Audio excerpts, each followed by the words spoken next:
Death Note is directed by Blair Witch director Adam Wingard and is the live-action Netflix adaptation of the Death Note manga. Now, look guys, I'm a big fan of the Death Note anime and manga, with the anime having some of the best cat and mouse crime storytelling around. I'd been pretty open and optimistic about this American adaptation, despite all of the casting controversy involving whitewashing of the original characters. But even I have to admit, guys, this is rushed filmmaking. Death Note attempts to condense essentially what the anime spent about 20 episodes trying to tell. The film isn't exactly faithful either, which, look, that isn't the end of the world. I went into the film knowing it'd be different, but the film is very much its own thing. Films don't exactly have to be completely faithful. Stanley Kubrick's The Shining is nothing like Stephen King's original novel, but in some cases, being faithful here would actually have helped this adaptation. The film version follows Light Turner, played by Nat Wolff, who is a high school student in Seattle. Light receives the Death Note, which mysteriously comes from the sky. He soon meets the Shinigami or Death God Ryuk, who is closely tied to this Death Note, which kills anyone whose name is written in the book. Ryuk here is played by the incredible Willem Dafoe, which is probably some of the most spot-on casting in recent memory, and Ryuk is easily the best part of the film, and a combination here of motion capture and on-set costumes. Light crosses paths with cheerleader Mia Sutton, played here by Margaret Qualley, based on the original Death Note character Misa Amane, and together they go on a crusade to kill murderers, criminals, anyone they deem deserving, with a hint of goodwill behind their intentions. This soon attracts the attention of Master Detective L, played here by Keith Stanfield, and from here the cat and mouse game between Light and L ensues. If that sounded like a lot, that's because the film tries to cram all this into an hour and 40 minutes. The film tries to get through so much story at once, it forgets to take a breath and let us care about what's on the screen. This is exemplified by the fact that Light takes on the persona of Kira within the first 30 minutes of the film, with Light's motive in the film version being sparked with a personal vendetta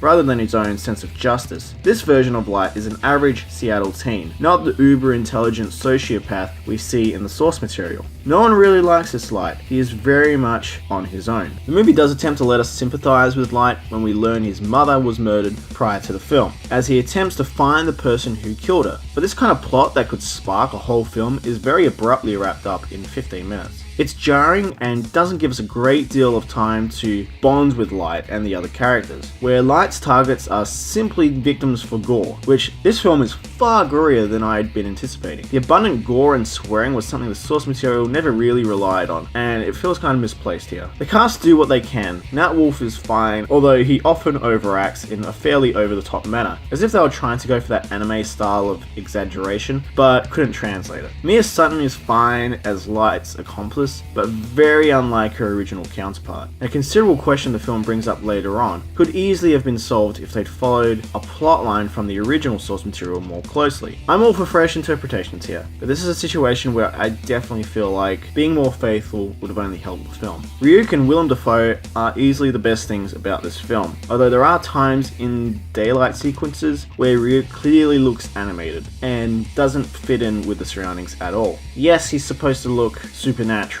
and out of place, but this is 2017. We shouldn't have something that looks so clearly animated. The scenes where he is obscured in the shadows is where he shines. L acts as fans of the anime would expect, as the all-knowing master detective, although this version clearly loses his cool a lot more, and is fairly clumsy. The film here just seems more interested in rushing through the plot than letting the story service the characters. It seems as though a lot of the fun and intrigue was lost in translating Death Note to the West, where if someone with a keen eye for mystery and crime drama had taken the reins, we could have had something ingenious and captivating. Unfortunately, we have something that condenses a lot of material into a shorter runtime, with some odd music choices to boot. Fans will understandably be disappointed here, and it's honestly best if they avoid this. Non-fans may find some enjoyment here, going in blind and seeing it for what it is, which unfortunately for me is a rushed, missed opportunity. Death Note gets a 5.5 out of 10 from me. Guys, I hope you liked this review. If you did like this review, do hit the thumbs up button and leave a comment down below in the comments section. Are you planning to watch Death Note? Have you watched Death Note already? Or are you a fan of the original anime and manga? Do let me know in the comment section below. And if you'd like to subscribe to the channel, do remember to hit the subscribe button with a little bell next to it, which will remind you of when the Mono Report uploads new content. And don't forget you can follow the Mono Report on Facebook and Twitter at the Mono Report.